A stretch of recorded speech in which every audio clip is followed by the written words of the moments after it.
Donc là, très rapidement, donc on est toujours dans la recherche, par exemple, de fournisseurs ou de grossistes. Alors ici, vous êtes sur le site Destock Plus. Voilà. Normalement, c'est du déstockage, mais forcément, donc on a des grossistes aussi, donc qui viennent poster en fait des annonces. C'est la même chose. En gros, ce qu'on va faire, par exemple, ici, moi, je vais mettre Nigel. Non, on avait dit huile d'argan. On va tester huile d'argan. J'ai pas testé juste avant. Et on va voir ensemble. Donc voilà, donc on voit qu'il y a effectivement de l'huile d'argan. Donc quantité 1000, 3,50 €. Voilà, donc on voit effectivement, donc on peut rechercher vraiment beaucoup de choses. Donc nous l'idée, c'est pas de vous dire qui prendre, comment, à quel tarif, etc. C'est pas du tout ça. Moi je vous donne en fait des petites astuces et à vous justement de les utiliser à bon escient. Donc Destock Plus, n'hésitez pas à faire de recherches, à passer du temps dessus. Donc c'est un bon site.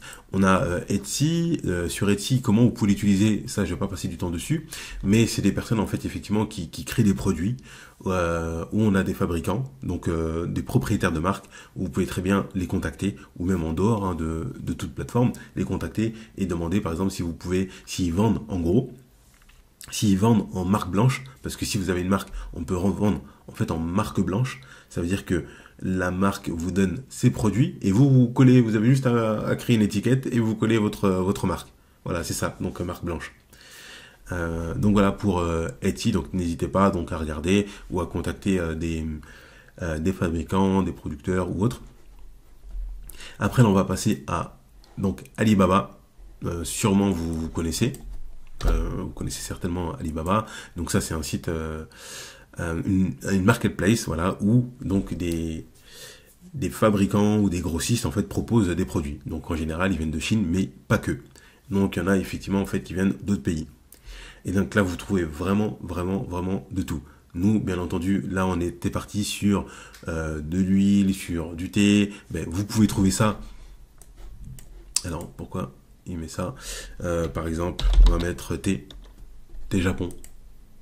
Voilà, thé Japon. Bon, en général, il faut faire les recherches en anglais. C'est toujours mieux. C'est toujours mieux de faire les recherches effectivement en anglais. Donc là, j'ai mis thé Japon. Donc voilà, et il nous propose ça. Donc là, vous avez vu que moi, potentiellement, je vous avais montré en fait du thé vert matcha. Donc voilà, donc vous savez que potentiellement, vous pouvez créer une marque ou même en acheter. Voilà, donc on trouve vraiment beaucoup de choses. Donc n'hésitez pas à y aller. Et après, il suffit juste de contacter. On va faire un test de toute façon. De contacter tout simplement le fabricant. En général, ils échangent en fait en anglais. Et de demander, en fait on appelle ça une cotation ou un devis. On va dire que je veux 500 par exemple produits, ou 1000 ou 5000 comme vous voulez, ou 10 000 ou 100 000, à quel prix.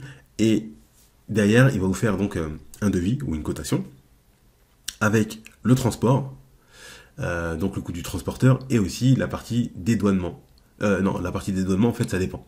Soit il peut la prendre en charge, ou soit vous pouvez la prendre en charge. Mais l'idée d'information, c'est pas de rentrer dans les détails. Donc moi, je vous donne encore une fois en fait des petites astuces, et à vous effectivement d'approfondir. Après, si vous avez des problèmes, ou si vous avez envie d'approfondir, par exemple, n'hésitez pas à m'envoyer un petit mail. Et on verra. Donc c'est possible aussi que je puisse être amené à faire une formation spéciale Alibaba peut-être et Amazon. Donc voilà. Alors imaginons, voilà, on va rentrer ici par exemple. Donc j'ai matcha. Donc là je vois que donc on est à 3 $ minimum jusqu'à 105. Donc ça dépend minimum de pièces. Donc là je pense qu'on sera à plein tarif à 100 € le kilo. Et on peut descendre jusqu'à 3 $, mais ça m'étonnerait un petit peu, le kilo. Après, sur la partie Alibaba, donc, c'est bien de faire attention à bien choisir les fournisseurs. Voilà, donc là, je vais prendre un autre fournisseur que moi-même, en fait, j'ai déjà commandé chez eux.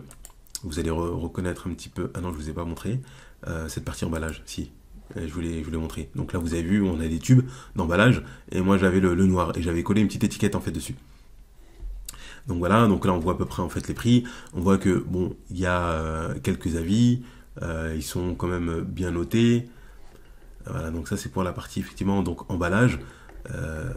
C'est en anglais. Voilà, donc il faut se balader un petit peu, il faut regarder il faut approfondir. Donc là, c'est pas une formation Alibaba. Voilà, moi je vous donne juste les petites astuces. Hop, donc là. Attendez. Voilà. Là, on va aller voir par exemple ce fournisseur. J'ai cliqué dessus. Hein. En fait, ce que j'ai fait, c'est que j'ai cliqué ici. Parce que je connais un petit peu. Et là, je sais que c'est. Donc là, je vais tomber en fait sur la boutique du fournisseur. Ou du fabricant. Voilà. Et donc, on peut faire vraiment beaucoup de choses. Donc là, on voit en fait qu'on peut personnaliser les emballages. On peut personnaliser en fait les produits. C'est comme ça que ça se passe. Mais c'est pas l'idée en fait de la formation. Mais voilà, donc après, on va dans les produits. On peut regarder toutes les catégories. Voilà. Donc, je pense que c'est déjà pas mal. Avec ça, vous avez déjà vraiment en fait de quoi faire. Et je vous encourage donc grandement à vous lancer. Et parfois, même si on peut perdre un petit peu, ça fait partie du processus. Hein. Ça fait partie de l'apprentissage. Moi-même, en fait, j'ai déjà acheté en fait des produits et j'ai perdu des produits à cause de la douane, par exemple. Voilà, donc ce sont des choses qui arrivent, mais j'ai appris. Voilà, donc ça fait une bonne expérience.